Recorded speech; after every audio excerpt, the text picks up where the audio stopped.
Alo, okay. Karibu sana mfuatiliaji wa channel yetu ambayo inaitwa Amos Studio. Channel ambayo inapatikana YouTube. Leo nipo hapa nimekuletea msanii ambao amekuja kwa kasi sana na amevuma kwa kasi, amekuwa maarufu sana hapa nchini Tanzania.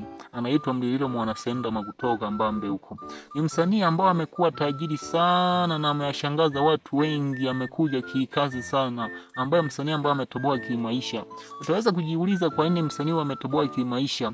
Mafanikio yake yalipatikana tu pale alipojiunga na Ntala Gwalimbu Ruchagula, akawa ni msanii maarufu sana.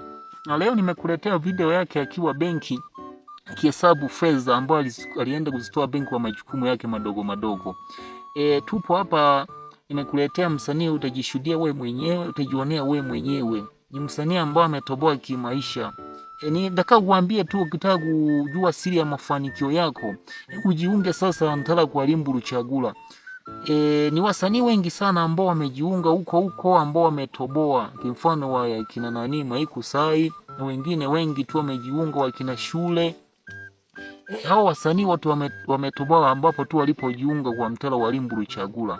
Na wewe msanii ambao mnatazama video hii, na kushauri jiunge na Ntala Gwalimbu Ruchagula ambao utatoboa kimaisha kama alivyofanya huyo msanii Mlililo Mwanasendama. Tunakuja kama hivi.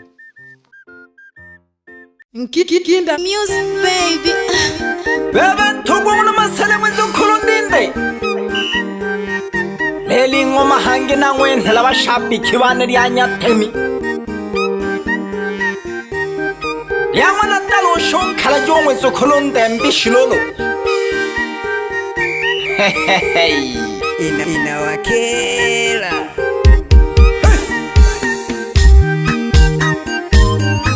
Utaya pure nyuzi chapa ya ngombe na hela totola nchambi. Mwana wa Mungu nene, mwana wa Sai, mwana wa Mwanza. Nasema kuja hawanja wampitishiru ya Mdodoma ya Bubu Tole. Ahali baba muhemba lulu wana talushi. Haho lulu hawa wana masanja na wana ngelela. Pamoja na wana kwesuna wana mahebe. Kulingi kulu wana mtobela lulu. Yubo boy on the beat.